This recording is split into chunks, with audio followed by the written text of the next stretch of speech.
Alright, hi folks. Welcome to the third annual review hour. This week is Egg Week. And this is 12 no-name eggs. Is that the name? The no-name? Yeah. I would have to think it's the name. The reason I would say I think it's the name is because of this R with a circle around it. What do you think that means? I think it means registered trademark. No, I'm not sure what's It could be a registered. patent. Yeah, that's when I say registered trademark, I mean patent. So do you think they patented the carton or the eggs? If I had to guess, since they're selling the eggs, Yeah. I would have to think they're patenting the eggs. So they're patenting 12 large eggs. Right, so roughly a baker's dozen. Yep, I'd agree with that. Okay, so first thing that I notice here is the fact that they're 12 large size eggs. And it says that here and in French, and then also here and in French again. 4 times, rule of fours. rule of fours. We all know what that means. Standard. Yep. Right out of Tropicana's playbook.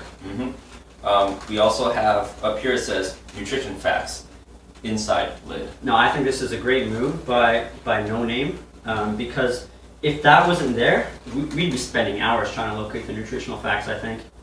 Yeah, I'd probably spend a couple hours doing You that know, too. and just want to be very efficient here. Yep. And over here we have Canada A. Now, yeah, my question is, I think you're about to ask this too, which shows it's a very pressing question, is that A, which is grade A, I'm assuming, referring to the eggs or the packaging? Yeah, I'm not sure. Well, I mean, it's on the packaging, so I would assume it's a grade A package. Right, but they're selling the eggs, which is the point we made earlier. But don't you think they will put that on the eggs then? That's a good point. So, and you know what, just looking, at first glance, it does look like grade A packaging, so I'm going to have to think that, yeah, it does refer to the packaging. The one thing I do like about this, though, is the fact that they make the fact that it's Canadian very clear. Not just by saying the word Canada, but by putting it inside of maple leaf, which is commonly associated with that country. Yeah, or syrup. Right. Okay, on this side we have best before with an arrow. So I'm guessing that means that the best before date is somewhere over here. Right, and from my angle, I can see that. Steven couldn't, so that was a great inference by him. Right. So, what do you make of this? I mean, there's a lot of space up here to put the best before date. Why do you think they put it over here? I'm honestly not quite sure. I mean, because I have a big problem with this, and I'll show you why in a second. So if I'm as a consumer sitting here wondering if I should eat these eggs, if they're at their best, I'm gonna have to, if I think it's over here, I'm gonna have to turn these eggs. And now, as I'm doing this motion, which is a very, very difficult motion, I might be cracking an egg. And the whole point of the egg is to not be cracked. Now I'm down an egg, and it's no longer roughly a baker's dozen. Yeah, I agree with that. And also, when we're handling eggs, you want to minimize the amount of movements because you really don't want to crack the eggs. Right, exactly. Yeah. But what I like about this carton, though, is it's made out of styrofoam. Right. I mean, I wasn't sure what it was made out of. Once I felt it, I knew exactly it was styrofoam. Now, do you think it would be a better choice if they went with bubble wrap instead of styrofoam? See, that's a good question, and I think, initially a lot of people would prefer this to be in bubble wrap, but I think the answer lies when you flip the carton around. I think you'll see what I mean. Yep, I can see what he's talking about. So if we flip this carton around, we can actually see, without opening the carton, that there's roughly a baker's dozens of eggs. I mean, I don't want to necessarily do the math right now. That's really difficult and onerous, but I can just tell at first glance that's around 13. Yep. But also the shape, I think, is the other thing you pointed out, right? So I know that there's probably eggs in there.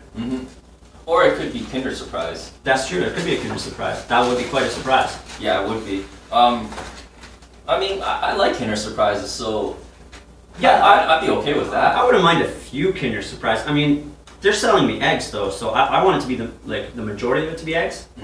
I'd be fine with about 75% of it being actual egg, and the other, roughly a quarter be Kinder Surprise. Okay. Well, I really like my Kinder Surprise eggs, so I would push the 75% up to 79% roughly. I could live with that if we split the difference. 90%? Yeah, okay. Yeah, so 90%. 90% egg. Yeah. I'd agree with that. Okay, cool.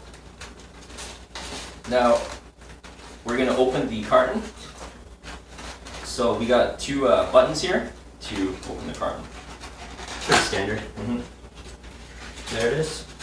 First thing my eyes got drawn to, I know most people will look at the eggs, is that the nutritional facts are indeed inside the lid. Yeah, but here's what I don't like about it.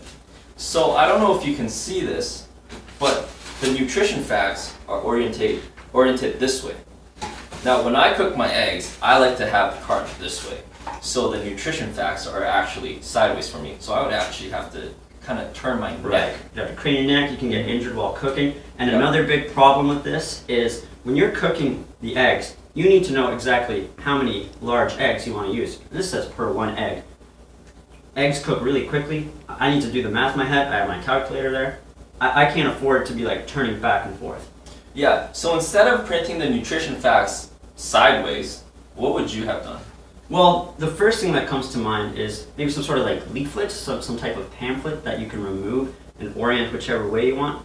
But failing that, if that's too difficult, too expensive for them, just some sort of hologram possibly just pop out. Yeah, I think the hologram is probably a better idea. Just right. Because, yeah, if it pops up, it's right in my face, and when I'm cooking it, I don't really have to, turn my head to see the nutrition facts. It's right there in my And face. it's cheaper for no one as well to do. I think so. Now, number of eggs. Just first glance, I think you guys can agree, roughly a big dozen. Yeah. Yeah, I think so. We're pretty close to 12 large eggs. There's a little margin of error there. Yeah. So now I think we're going to check out the eggs themselves. Yep. Okay, so standard egg. Looks like an egg from here. Yeah. Feel like an It egg? feels like an egg. It's got good texture. So it's not too slippery because if you're handling eggs, you don't want it to Handling, juggling. fall out of your hands and break it. Right? So here. the question is this a large egg? Now, just looking at this, I would guess it's one large egg. The way I would do it though is to compare it to that one. You have to make it relative. That's a large egg. Because we know this is a large egg. That right? one's definitely not. So now if you put them side by side, Yes, this they're has about to the be a same large size, so that's a large egg as well. that's just a quick little logic trick you can do. Yeah. Just a tip for home. Okay, so now we're gonna go over the quality of the eggs. Now, right away I can see that this egg is cracked a little bit. Now, yeah, I can tell you right now, I don't think that's a coincidence, and I'll show you why if you want to put that egg back. Please. So, remember earlier when we were talking about the best before date and the handling?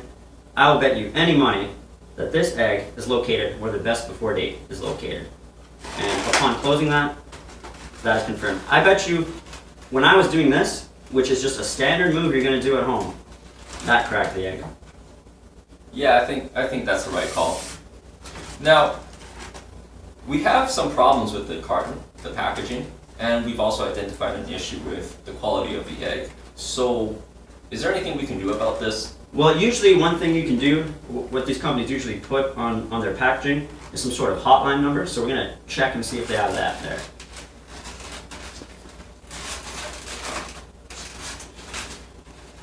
Ah, yes, I found it. It's right on the side here. Now, that's probably a little small for you guys to see, so I'll Yeah. read it out. That's 1-888-495-5111. And I think we're gonna get our graphics team to put up a little graphic here just to give you another reminder. Yeah, but I mean, again, I would have liked the number right on top of the carton so I don't have to, turn it around and fumble with the carton. Exactly. Risk breaking an egg. Which we've already done.